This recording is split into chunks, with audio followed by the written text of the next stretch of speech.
세계적인 음반 레이블 ECM은 아름다운 음반 커버로도 유명합니다. 그래서 ECM 앨범 감상은 커버를 보는 것으로 시작한다, 이런 말이 있을 정도인데요. 음반 사진만을 모은 책을 출간하고 또 전시회를 열기도 하지요. 오늘 모실 분은 한국 작가 중에 유일하게 ECM 레코드와 협업을 하는 분입니다. 사진작가 안웅철님 나오셨습니다. 어서 오세요. 네. 안녕하세요. 네, 반갑습니다. 네. 한동안 제주도에 머물다가 다시 서울로 거처를 옮기셨다고 들었습니다. 서울 네. 생활은 어떠신가요? 뭐 제주도 한 3년 살다 다시 왔는데요. 네네. 그리고 제가 거의 나고 자란 연희동으로 왔습니다. 사실 너무 좋아요. 다시 고향에 돌아온 느낌입니다. 네네, 맞습니다. 제주도 3년은 어떠셨어요? 어떤 마음을 가지고 글로 가셨는지. 사실 제가 제주도 3년을 살기 이전에 네네. 이미 저는 거의 10년을 1년에 한 5-6번씩 왔다 갔다 했거든요. 네네. 근데 마침 일로요, 아니면 휴가로? 아니요. 저는 제 일이라는 게 휴가 겸 일이에요. 네. 제가 그냥 여행하면서 찍는 작업들이 저한테는 일이기 때문에 여행이자 뭐 삶이자 그리고 일인 거죠. 그거 되게 부러운데요? 네, 많이들 부러워하시는데 거꾸로 얘기하면은 또 제대로 쉬지도 못해요. 거의 책임감에 뭐 엮여 있는 뭐 여행? 그렇게도 볼 수 있겠군요. 그렇죠. 네. 그래서 계속 그렇게 왔다 갔다 하다가 그러면 한번 살아보자. 네. 그리고 제가 좋아하는 이제 바다와 곶자왈 좀 집중적으로 한번 관찰해보자 해서 살게 된 거죠. 어디에 계셨습니까? 집은 아라동, 그러니까 시내였었어요. 시내에 계셨군요. 네, 네. 근데 저는 원래 조금 외진 곳을 원했는데 결과적으로 시내를 택한 거는 저한테는 굉장히 잘한 거였었어요.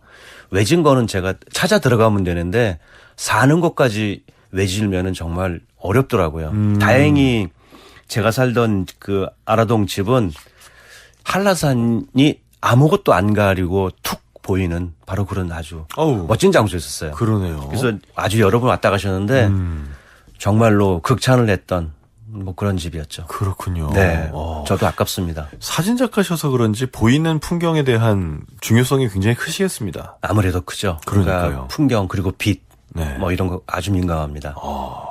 사진만큼 여행하고 음악도 사랑하셔서 뉴욕을 주제로 한 컴필레이션 음반도 발표하셨다면서요? 네, 이게 사실은 2010년 일인데요. 그 당시 소니뮤직, 네, 아주 큰 레이블인데 네네. 담당자가 제 사진과 그리고 제가 여행하면서 들었던 음악들을 좀 묶어서 음반을 내보자 해서 원래는 3장을 내기로 했었어요. 네. 그래서 뉴욕 스토리, 그다음에 런던 스토리, 그다음에 이제 파리 스토리까지. 근데 사실은 런던까지만 나오고 파리는 안 나왔는데 이거 하기 위해서 저는 뭐 뉴욕을 아주 여러 번 갔었고 그리고 수록곡 거의 전부 다를 제가 직접 다 듣고 그리고 저한테 감흥이 오는 거 그리고 어울리는 거 해서 직접 다 선곡을 했죠. 그렇게 선곡을 해서 앨범을 내시니까 어떤 기분이 든가요? 저한테는 전시회를 한번 한 거 또는 뭐 다른 에세이를 한 권 낸 거와 거의 버금가는 그런 만족도를 주기는 했어요. 네. 그런데 뭐 저의 주된 장르는 아니기 때문에 저한테 좀 새로운 도전이긴 했죠. 근데 음악에 대해서 상당히 많은 일을 하셨어요. 많은 뮤지션들과 교류하시기도 하지만 90년대에는 클럽을 운영하기도 하셨고. 예, 이게 제가 94년까지 네. 직장 생활을 했었어요. 네. 물론 뭐 대기업이긴 했지만 직장 생활을 이제 과감히 그만두고 이제는 전문적으로 사진을 찍어보자 하면서 생활도 해야 되니까 친구 몇 명이서 같이 클럽을 운영했는데 당시로서는 아주 전설적인 클럽이었죠. 지금은 뭐 없어졌고요. 네. 네. 아주 많은 사람들의 사진을 찍으셨습니다. 저희 황병기 명인, 사카모토 류이치, 키스 자렛, 정말 세계적인 거장들도 그리고 대중음악 가수들도 정말 많은 사진을 찍으셨어요. 어떻든가요? 이분들 기억에 남는 에피소드 많으시죠? 네. 황병기 선생님은 사실은 제가 85년에 대학 다니면서 카페에서 아르바이트를 했는데 네. 저희 카페 선생님 단골이셨어요. 왜냐하면 그 카페가 이화여대 앞에 있었거든요. 네. 그래서 제가 커피도 타드리고 급기야는 선생님 집에도 한번 놀러 갈 수도 있었고요. 그러다가 시간이 흐르고 2015년인가요? 선생님의 앨범 커버를 찍어달라고 연락이 왔어요. 그래서 제가 아주 여러 번 선생님 만나서 뭐 한옥도 통째로 빌려서 찍기도 했고 국악원에서도 찍기도 하고 선생님 또 대게도 갔었고 그래서 저를 위해서 특별하게 선생님 주 전공이 아닌 북도 잡으시고요. 북사진도 찍고 그랬는데 네. 저한테는 아주 좋은 기록으로 남아있죠. 근데 그게 어쨌든 근데 저는 좀 안타깝지만 이제 선생님 유작 앨범이 된 그 앨범 사진을 이제 제가 찍게 됐죠. 그리고 사카모토 류이치는 제가 너무 좋아했는데 마침 제가 뉴욕 여행했을 때 사카모토하고 잘 아는 제 지인이 소개시켜줬어요. 네. 그래서 작업실에서 한 거의 반나절 있으면서 아주 다양한 사진을 찍었는데 저를 위해서 아주 특별한 포즈를 취해준 사진이 저한테는 지금 아주 소중한 자료를 남는데 사카모토의 손만 찍은 게 있어요. 언젠가는 한번 발표할 기회가 있을 것 같은데 아, 발표를 안 하셨습니까, 이거는? 어딘가는 나와있는 있는데 그야말로 본격적으로 발표한 적은 없어요. 그래서 손 사진을 꽤 많이 제가 찍어놓은 게 있는데 어떤 손인가요?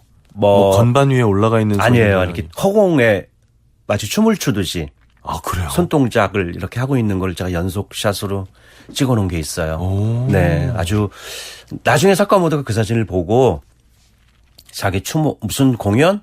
아마도 그게 후쿠시마 원전 피해를 입은 아동들을 위한 공연. 네. 그래서 메인 사진으로 써도 되겠느냐. 기념 티셔츠도 만들고 그래서 그렇게 하라고 해서 저한테 얼마의 돈을 보내주더라고요. 그리고 기념 티셔츠 몇 개를 저한테 보내고 그 사진을 쓴 적이 있었죠. 그 사진은 굉장히 소중할 것 같다는 생각이 네, 듭니다. 맞아요. 키스잘에서는 어떤가요? 저는 이분은 음반만 들어봤는데. 아마 세상에 있는 많은 피아니스트 중에 가장 까탈스럽기로 유명한. 아, 그렇습니까? 네. 어. 일례로 세종문화회관에서 공연할 때 공연 시작 전에 그 진행자가 나와서 다른 얘기 하나도 안 하고 여러분 사진 절대로 찍지 마세요. 라고 멘트하고 들어갈 정도로 되게 민감해요.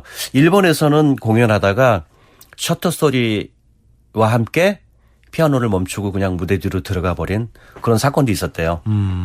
그런데 한국에서 3번 왔었어요. 네. 근데 제가 유일하게 3번 다 메인 포토그래퍼로 이거는 뭐 ECM하고 연관이 있기 때문에 저를 이제 지정을 한 것도 있죠. 3번 다 혼자. 네. 그거는 정말로 이 세종문화회관 저 뒤에 그 유리 룸이 있어요. 예. 알게 모르게 거기서 찍어야 되기 때문에 뭐 조수도 필요 가까이 가는 것도 아니군요. 아유, 그거 어림도 없어요. 네. 그때 촬영한 사진을 나중에 앨범에 썼다면서요? 그거는 이제 ECM 발매된 그 키스라 앨범 2장에 제 사진을 썼죠. 그 ECM은 어떻게 계약하게 되신 거예요? 이 ECM은 되게 어려운 회사면서도 네. 이상한 회사면서도 희한한 회사예요. 예. 제가 ECM하고 작업을 하고 싶어서 2001년부터 사실 프로포즈를 했었어요. 네. 왜냐하면 제가 ECM 음악을 듣기 시작한 게 85년인가 그랬거든요. 그러니까 ECM 계속 들으면서 그들의 사운드 그리고 그들의 커버가 내 사진과 어울리는구나라고 느끼고 포트폴리오를 준비해서 독일에 몇 번 보냈죠. 근데 네. 그때마다 이제 거절을 당했다가 2013년 가을에 이 대표인 만프레드 아이어가 한국에 왔었어요. 네네. 그때 한국 ECM 대표가 저한테 이제 그분의 포트레이트를 의뢰를 하면서 만나게 된 거죠. 그리고 저는 찍고 그 포트레이트 데이터를 제가 줄 때 제 포트폴리오까지 같이 줬어요. 네. 그때 이제 만프레드 아이어가 딱 보더니만 너 나랑 일하자. 해가지고 일이 된 거예요. 그런데 이제 여기 일은 되게 독특해요. 그러니까 어떤 음반이 나오면 그 음반에 어울리는 사진을 제가 골라주는 게 아니라 1년에 한 번씩 포트폴리오를 보내요. 네. 그러니까 제가 이제 매년 1월이나 되면 포트폴리오를 보내는데 저는 ECM 사운드를 너무 잘하니까 거기에 어울리는 아, 이런 느낌이면 ECM하고 어울리겠다라는 거를 1년에 한 20여 장 보내면 만프레드 아이어가 그걸 아카이브로 갖고 있다가 가령 키스 자렛을 음반을 내요. 그러면 그 커버의 권한은 절대적으로 뮤지션이 아니라 만프레드 아이어의 권한이에요. 뭐 그분의 촉이 대단하시죠. 네. 그러니까 음악을 딱 듣고 아 그래 이 음악이면은 이런 이미지가 좋겠다. 물론 뭐 저 혼자 있는 건 아니겠죠. 아주 수많은 아티스트가 있겠죠. 그러면 이제 자기 머릿속에 있다가 이번 음반은 이걸로 해. 그럼 그게 되는 거예요. 그럼 저한테 통보가 돼요. 저는 이제 인보이스를 보내면 돈을 보내주는 거죠. 그러니까 저도 어떤 음악에 어떤 커버가 실릴지는 나중에 알아요. 매장에 제품 올려놓는 거랑 비슷하네요. 맞아요. 팔려야 돈이 들어오는. 네. 선택돼야 맞아요, 돈이 맞아요. 들어오는 그런 식이군요. 근데 이게 저한테는 되게 특별한 경험인 게 다른 사진 작가들, 다른 분들은 아 저는 무슨 작업 했습니다. 요새야 뭐 인터넷으로 아주 쉽게 찾을 수 있지만 불과 몇 년 전만 해도 뭐 인쇄물을 보여주거나 그래야 되잖아요. 저는 그냥 미국에 가서 그냥 음반 매장 데리고 가요. 요거 내가 찍은 거야. 음반에 요거 내가 찍은 거야. 그럼 다들 아, 이 친구가 사진 작가구나. 그때 이제 인정을 해주는 거죠. 작품으로 인정을 받는 거네요. 네네네. 네. 자, 그럼 이제 다시 명사들 사진 찍은 얘기를 좀 더 여쭤보면 네. 사실 그 명사분들을 사진을 찍는 게 쉽진 않을 것 같아요. 왜냐면 이분들하고 교감을 하는 것도 어려울 것 같고 또 네. 이분들이 얼마나 많은 대단한 사진 작가분들과 찍어봤겠어요. 맞아요. 근데 그런 면에서 좀 어려울 것 같기도 하고요. 근데 이런 대가들이 계속해서 작가님을 찾는 이유가 뭘까요? 미리 말씀드리면 그분이 저를 찾는 경우도 있고 제가 좋아서 거꾸로 프로포즈하는 경우도 있고 네. 아니면 어떤 목적으로 매체나 광고회사 이런 데에서 연결해 주는 경우도 있거든요. 저는 뭐 어떤 경우도 막론하지 않고 작업을 하는데 지금 말씀하신 것처럼 쉽지는 않아요. 게다가 제가 대했던 많은 분들은 거의 소위 말해서 비주얼이 메인인 분들은 아니거든요. 예를 들어 제가 찍은 분 중에 엄홍길 씨 같은 경우 네. 되게 어려웠어요. 진짜 어려웠어요. 저는 사진을 거의 입으로 찍어요. 그 얘기는 뭐냐면 찍기 전에 이미 저는 한두 시간 동안 대화를. 얘기를 많이 해요. 그러면은 반대로 작업 시간이 되게 짧아지거든요. 이미 저는 사진으로 그 사람의 이미지를 이끌어내기보다는 말로 그 사람을 오픈시켜 놓고 오픈된 거를 저는 나중에 사진을 담거든요. 그러면은 작업 시간이 당연히 줄겠죠. 엄홍기 씨 같은 경우도 저는 이제 어떤 건축가나 특히 뭐 음악가 이런 사람들한테 이야기를 먼저 해요. 음악 이야기, 건축 이야기. 근데 산은 제가 잘 몰라요. 그래서 한 30분을 되게 헤맨 경험이 있었어요. 그러다가 제 머릿속에 제가 유일하게 아는 산악인 이름을 딱 대니까 다행히 엄홍기 씨가 자기가 가장 존경하는 산악인이래요. 자연스럽게 그 이름 하나로 대화가 풀린 거죠. 그래서 그 나중에 아주 저를 위해서 멋진 포즈를 그리고 표정을 지어줘서 결과적으로 만족스러운 사진을 찍었죠. 그렇게 대화를 하실 때 어떤 포인트를 가지고 대화를 하시나요? 일단 그분의 취향, 좋아하는 게 제일 먼저예요. 그리고 가장 근래에 뭐가 관심 있느냐를 물어보거든요. 예를 들어 음악을 좋아한다 그러면 음악에 대한 이야기를 하고 여행을 좋아한다 그러면 여행에 대한 이야기를 해요. 그렇게 서로 관심사를 이야기하는 게 저는 되게 중요하고요. 먼저 그분의 직업에 대한 제가 애정 이런 거를 아주 그냥 적극적으로 이야기하는 게 그분의 표정을 좋게 하는 아주 중요한 포인트가 되더라고요. 상대방을 보면 네. 어떤 사진 작가들은 그 얘기하더라고요. 그 누가 왔을 때 그 사람의 외모에 장단점이 보여서 어떤 부분은 좀 강조해야겠다, 어떤 부분은 좀 안 드러나게 해야겠다 이런 생각을 한다 그러더라고요. 저는 조금 다른 게 평소에 가지고 있지 않은 표정을 좀 끄집어내도록 노력을 해요. 네. 그래야 그분한테도 기억이 남고 보는 사람도 그러니까 보는 제3자도 이 사람한테 이런 표정이 있었어? 라고 하는 좀 새로운 거를 저는 보여주는 걸 되게 좋아하거든요. 때로는 좀 웃기기도 하고 아니면 약간 분노하게도 하기도 하고 뭐 그런데 그게 저는 이제 조금 다른 작가분하고 좀 다른 것 같아요. 그분이 자기도 모르는 표정을 저는 조금 끄집어내는 거 이런 걸 되게 좋아해요. 만약에 저라면 어떤 표정이 떠올리십니까? 조금 더 들여다봐야 될 것 같은데요. 아직은 우리가 대화가 부족한가요? 네. 알겠습니다. 오늘 방송 마칠 때쯤 한번 얘기 알겠습니다. 부탁드리겠습니다. 자, 지금까지 이제 여러 앨범을 만드셨습니다. 특히 이제 음반 가게에 가서 이건 내가 한 거야라고 설명할 수 있을 정도로 표지에 실린 것만 기준으로 본다면 몇 개나 될까요? ECM과의 작업은 제가 정확하게 36개를 했거든요. 네네. 네. 그리고 뭐 클래식 아티스트, 재즈 아티스트, 글쎄요. 과거에 제가 음반 첫 작업을 한 게 88년이니까 한 100여 장 정도는 되지 않을까 싶어요. 그런데 말씀드리면 그게 제 메인 일은 사실은 아니에요. 네. 그냥 제가 하고 있는 어떠한 일 중에 하나가 음반 커버 작업인 거죠. 그럼 그렇게 오랫동안 작업했던 커버 사진 중에 네. 가장 좀 애정이 느껴지는 게 있습니까? 이건 내가 생각해도 진짜 기가 막히게 잘 찍었는데 기가 막히게 잘 맞는 음악에 딱 들어갔다. 아, 이게 솔직히 기가 막히게 잘 찍은 사진은 너무 많아요? 아니요, 없어요. 근데 예. 그 무엇은 굉장히 소중해요.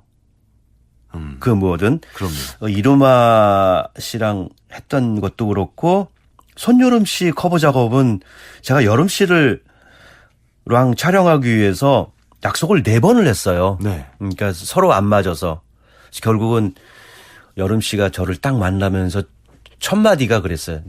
우리가 드디어 만나는군요. 드디어 만나요. 왜냐면은 여름 씨는 그 당시 집이 독일이었고 저는 서울이지만 계속 왔다 갔다 여름 씨도 왔다 갔다 해서 약속했다가 미루고 했다가 미루고 해서 결국은 작업을 했는데 네. 그런 작업들은 결과도 좋지만 제가 굉장히 만족스러워하고 자랑할 만한 그런 일이죠. 이로마 씨와도 작업도 그래요. 제가 로마 씨하고는 앨범 4장을 했는데 2015년에 전화가 왔어요. 형 우리 또 작업해요. 그래서 그래 고맙다. 어떻게 할까 했더니 이번에는 형 내 얼굴이 필요한 게 아니고 형 사진이 필요해요 그러더라고요. 그래서 내가 그게 무슨 얘기야? 하니까 제 사진을 보고 작곡을 하고 싶다 그러더라고요. 저한테는 굉장히 큰 영광이고 그리고 좋은 일이죠. 왜냐하면 저는 사진 작업을 할 때 음악을 듣거든요. 그 얘기는 저는 음악의 영감을 받아서 사진 작업을 해요. 네네. 근데 그 누군가가 그것도 뮤지션이 제 사진을 보고 작곡을 한다? 그건 저한테는 정말 큰 영광이에요. 그러면 어떤 사진을 보여줄까 하다가 바로 제주도의 곶자왈 숲사진을 한 40여 장을 보여줬죠. 그래서 앨범을 하나를 만들고 제가 또 반대로 제안을 했어요. 그러면 내가 너의 음악을 듣고 뮤직비디오를 만들게. 그래서 그 실린 곡 중에 한 곡, 댄스라는 곡을 제가 뮤직비디오를 만들었어요. 같이 제주도의 곶자왈에서 한 3박 4일 머물면서 그 작업을 했죠. 그런 거는 저한테는 정말 죽을 때까지 남을 수 있는 아주 좋은 기록이죠. 그렇군요. 네. 기억에 남으시겠네요, 진짜. 네. 소리를 이미지화 하시는 건가요? 그렇게 봐야 될까요? 엄밀히 말씀드리면 저는 소리는 잘 몰라요. 그 얘기는 뭐냐면 저도 음악을 너무 좋아해서 음악을 계속 접하고는 있지만 전 사실 악보도 볼 줄 몰라요. 그리고 악기도 다룰 줄 모르고 저는 그래서 그 소리 지금 말씀하시는 그 소리를 그냥 그림처럼 어떻게 보면 저한테는 되게 추상화거든요. 추상화를 제 카메라로 구상시키는 거죠. 구상화하는 거죠. 아마도 그 중간 매체가 그러니까 비구상과 구상의 중간 매체가 저는 소리, 음악이지 않을까 싶은데 아직도 제가 이 음악을 들으면 이게 뭐지? 계속 의문이 생기고 그럼 이거를 과연 어떻게 내가 표현하면 좋을까? 저는 지금도 연구하고 있어요. 딱 이거 들으면 이거야. 아직도 저는 모르겠어요. 계속 그 과정인 거죠. 그럼 이거를 어떤 타고난 감각이 있다기보다는 계속해서 노력해 나가시는 거라고 생각해야 되겠네요. 아마도 후자이지 않을까 싶어요. 네. 자, 그럼 음악 듣고 와서 계속 얘기 나눠보겠습니다. 직접 선곡을 부탁드렸는데 어떤 곡을 골라주셨습니까? 그 아까 얘기한 이루마 씨 앨범 네네. 중에서 그 제가 커버한 작업은 아니고요. 제가 가장 좋아하는 곡이 이제 블라인드 필름이라는 곡인데 제 SNS에 영상을 올릴 때 저는 거의 90% 이 음악만 써요. 저의 어떤 영상과 기가 막히게 맞아떨어져요. 어허. 근데 재미있게도 제 영상이 어떤 거든 간에 다 맞아떨어져요. 그 루마도 이제 이걸 보고 굉장히 좋아하고 있는데 이상하게 이 곡은 특히 운전할 때 많이 듣거든요. 잘못하다 사고 날 정도로 심취해 있기도 하는데 네. 저한테는 비주얼적인 영감을 많이 주는 곡이에요. 비주얼적인 영감. 네, 지금도 언젠가는 오피셜, 그러니까 이 음악 오피셜 뮤직비디오를 만들고 싶을 정도로 이 곡을 좋아합니다. 이거를 우리 청취자 여러분들이 들을 때 네. 무슨 생각을 했으면 하십니까? 흘러가는 구름도 좋고요. 네. 그리고 배 위에서 바라보는 바다도 좋고요. 네. 아니면 정말로 떨어지는 낙엽도 좋고요. 그리고 가장 제가 최근에 매칭시킨 게 옐로우 코스모스가 흔들리는 들판. 네, 이 음악.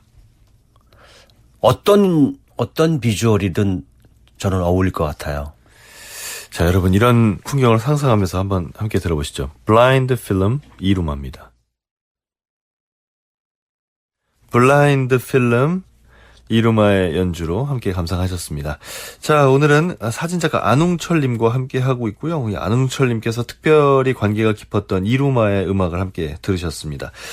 구름, 배 위에서 보는 바다, 낙엽, 혹은 옐로우 코스모스가 바람에 흔들리는 풍경 이런 얘기를 하셨는데 우리 청취자 여러분들께서는 이 음악과 함께 어떤 풍경이 떠올리셨는지 모르겠습니다.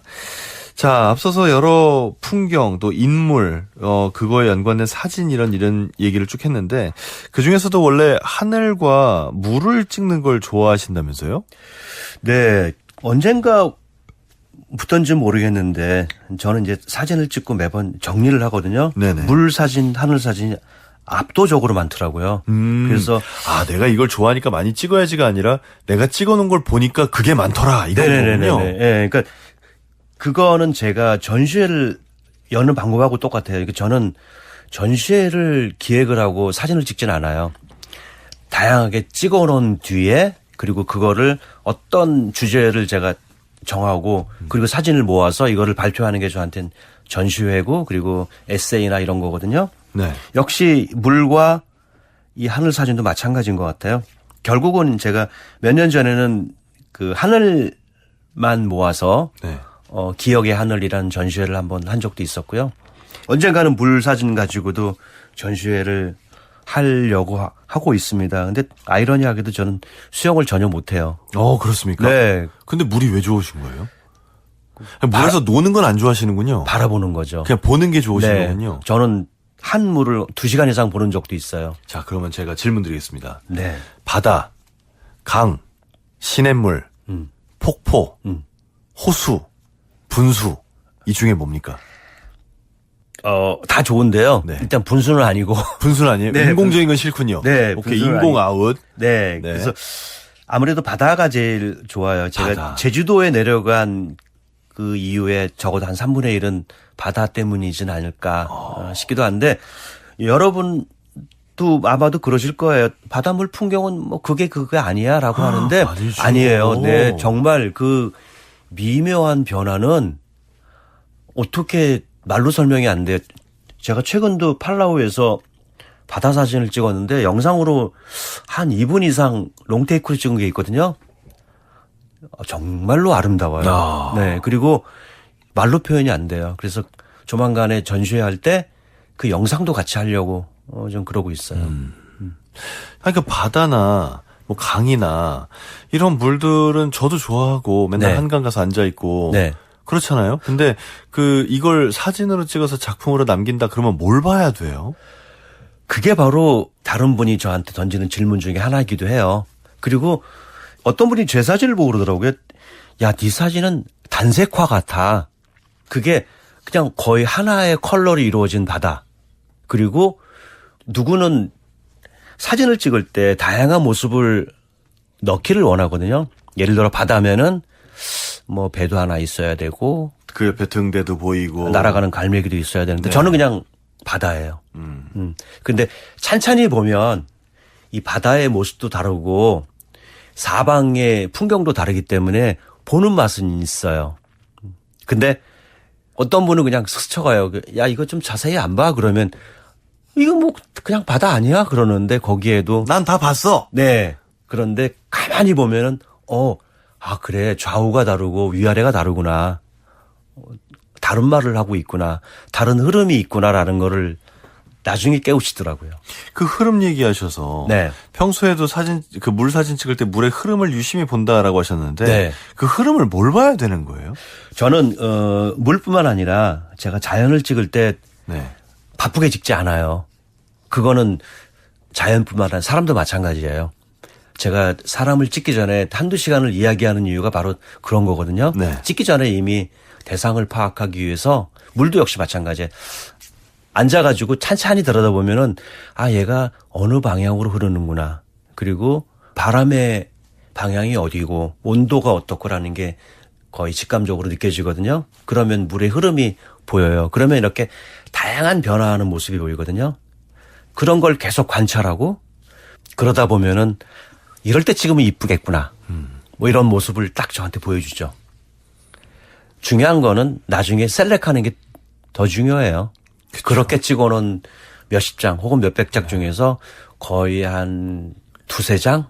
고를 때 굉장히 괴로움은 있지만 누가 보면은 야, 그 풍경이 아니야. 그러는데 저한테는 조금씩 다르거든요. 딱 베스트를 고르는 건 저한테 굉장히 중요한 일이에요. 그게 사실 저 같은 일반인한테도 마찬가지인 게 요새는 다들 핸드폰이라는 꽤나 괜찮은 카메라를 들고 있으니까 네. 이걸로 무슨 뭐 딸 사진을 찍든 어디 가서 즐거운 추억을 찍든 뭘 하든 그냥 그 자리에서 한 20장 30장씩 찍어버리잖아요. 네. 근데 그러고 나중에 보면 다 아까워서 못 버리겠는 거예요. 그 많은 비슷비슷하지만 내 눈엔 다 소중한 그 사진 가운데 뭘 딱 골라야 되나요? 자, 이게 옷장이 옷하고 똑같은 것 같아요. 네. 저도 옷장에 옷이 많거든요. 네. 근데 안 입은 옷은 죽어도 안 입어요. 맞아요. 그런데 잘 생각해 보면 2년 동안 안 입는 옷은 결국은 버리는 옷이에요. 사진도 마찬가지라고 봐요. 저는 찍어서 그 자리에서 핸드폰 같은 경우 그 자리에서 셀렉을 하거든요. 그러면 버릴 거와 버리지 않을 게가 빠르게 구분이 돼요. 그리고 버릴 때는 과감하게 버려야 돼요. 한 번 버리면 생각이 안 나요. 그 자리에서. 나중에 그 사진 쓸 걸 이런 생각 안 납니까? 저는 안 하도록 노력을 해요. 너무 아깝던데. 대신 반대로 네네. 저는 디지털 카메라로 찍든 필름을 찍잖아요. 그러면은 저는 셀렉을 그 자리에서 안 해요. 심지어 2년이나 3년 뒤에 하는 경우도 있어요. 그 얘기는 뭐냐면 찍을 때는 다 좋은 것 같아요. 그런데 2, 3년 뒤에 보면은 객관적인 입장이 돼요. 내가 주관적인, 내가 작가로서의 내가 찍은 사진이 아니라 그 사진을 바라보는 3자의 입장에서 그 사진을 바라보게 돼요. 그러면 좀 더 명확하게 셀렉이 돼요. 이거는 내 거니까 다 좋을 것 같죠. 그렇지만 결국은 저도 누구를 보여주기 위한 사진이거든요. 네. 그럴 때는 보는 사람의 입장을 봐야 돼요. 이거는 제가 사진을 찍는 그 선배인 김중만이라는 형한테 배운 거예요. 네. 지금 마음에 드는 사진을 찍으려고 하지 말고 2, 3년 뒤에 봤을 때 이 사진 좋네? 라고 하는 사진을 찍으라고 하더라고요. 저는 처음에 이게 무슨 말인지 몰랐어요. 근데 지금은 알 것 같아요.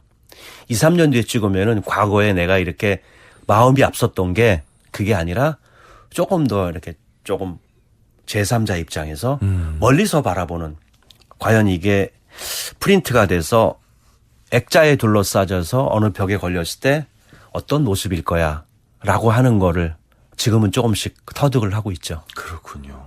다시 정리해드리면 여러분들이 핸드폰 사진을 찍었을 때는 그 자리에서 정리하세요. 나중에 정리 못합니다. 지금 보고 빨리 지워야겠다는 생각이 듭니다. 그 사진을 그런 얘기도 하더라고요. 시간을 끊어내는 작업이다. 네. 네. 그래서 어떤 시간의 흐름 안에서 딱 한 순간을 찰칵 끊어서 그걸 2차원에 담아내는 작업이지 않습니까? 네네네. 이런 생각이 작품으로는 어떻게 연결이 되나요? 자, 이제 사진은 뭐 누구는 그러더라고요. 찰나의 예술이라고요. 네. 뭐 60분의 1초, 뭐 심지어는 뭐 8,000분의 1초. 어떻게 우리가 1초도 카운트하기 어려운데 8,000분의 1초 너무 순간이잖아요. 그래서 제가 계속 이 순간순간에 치중하게 되는데 언젠가는 그런 생각을 하게 됐어요. 아, 왜 사진은 긴 이야기를 할 수 없지? 영화는 긴 이야기를 하는데 왜 사진은 영화처럼 긴 이야기를 못하나? 라고 그런 제 스스로의 질문을 제가 스스로 해결하기 위해서 한 작업이 이제 어떤 그 사람들을 찍은 작업인데 네. 이거는 한 장소를 제가 한 2시간 동안 촬영을 해요. 2시간이요? 네, 사람들. 네. 그래서 그거를 포토샵에서 내가 원하는 사람을 따서 한 화면으로 만드는 작업이에요. 네. 네, 지금 샘플로 보시는 작업은 이거는 뉴욕에 있는 메트로폴리탄 뮤지엄에서 찍은 사진인데요. 네. 한 장소를 제가 머물면서 짧게는 뭐 한 시간, 길게는 한 2시간 반 해서 한 장소를 찍어요. 그러면은 그거를 나중에 포토샵에서 내가 원하는 사진을 한 화면으로 옮기면 하나의 장면이 되잖아요. 근데 여기에 있는 수많은 사람들은 다 제각기 다른 시간에 있는 거예요. 그렇죠. 그러면서 저는 긴 시간을 한 장으로 압축시키는 작업을 계속 해오고 있는데 이제 어느 정도 이제 정리가 됐어요. 한 첫 작업이 2006년이니까 19년 했네요. 이렇게 사진을 같은 장소에서 여러 장을 찍어서 그 사진의 모든 색을 더하는 작품은 본 적이 있는데 네. 여기서 작가의 눈으로 픽한 대상만을 모으는 작업은 처음 봤습니다. 네. 그런데 이렇게 된 그림은 있더라고요. 근데 그림이야 뭐 어떠한 이 그림하고 사진하고 결정적으로 다른 게 그림은 내가 원하는 대로 100% 할 수 있거든요. 네. 사진은 불가능해요. 불가능하죠. 왜냐면 있는 대상이 정해져 있는 거기 때문에. 그림은 예를 들어 이런 거예요. 한 화면에 달과 해를 같이 넣을 수 있잖아요. 사진은 불가능해요. 그거를 저는 조금 생각을 바꾸면서 작업한 게 요 시리즈가 되는 거죠. 19년 동안 이어오셨군요, 이 시리즈를. 물론 뭐 19년 매년 한 건 아니고 제가 여기에서 이 작업하면 좋겠다. 그 첫 작업은 잠실에 있는 아이스링크였고요. 그다음에 뉴욕 여행 다니면서 거기도 아이스링크, 그리고 메트로폴리탄 뮤지엄, 도쿄에 있는 어느 거리, 또 그 어느 장소, 예를 들어 런던에 있는 지하철 광장, 뭐 이런 식으로 작업을 많이 했죠. 아, 그렇군요. 자, 이제 거의 마무리할 때가 됐는데요. 벌써요? 네. 그 음악에서 영감을 많이 받으신다고 했는데 네. 음악 외에 또 영감을 받는 그런 대상이 있습니까? 이게 사진가라는 직업이 물론 방송하시는 분도 그렇고 그렇지만 굉장히 다양한 분야에 관심이 있어야 돼요. 하다못해 정치도 알아야 되는데 정치는 저는 별로 안 좋아하지만 정치도 알아야 되고요. 특히 영화하고 책을 많이 가까이 해요. 물론 뭐 책. 미술 전람회도 많이 가고요. 다행히도 요 근래 너무 멋진 행사들이 쭉 있어서 저한테는 즐거웠는데 프란치스코 클라멘테라고 하는 그 화가는 제가 직접 만나기도 했지만 제가 좋아하는 영화 위대한 유산이라는 영화에 그분의 그림 가지고 그 영화를 만들었어요. 에단 호크가 그분의 그림 가지고 화가 역을 했는데 그런 거는 저한테 많은 영감을 주고요. 그리고 아까 얘기했듯이 영화, 그리고 제가 좋아하는 영화 더 폴이라는 영화 있는데 네. 저는 그 영화를 보고 인도 여행을 했어요. 그리고 월터의 상상은 현실이 된다를 보고 저는 아이슬란드 여행을 했고요. 네, 저한테는 많은 그런 영감을 주고 있습니다. 좋은 여행지를 소개받는 걸로 영화를 사용하시는군요. 네네, 맞습니다. 자, 그럼 오늘 마지막 질문인데요. 네. 사진작가로서 개인적인 목표가 있으시다면요?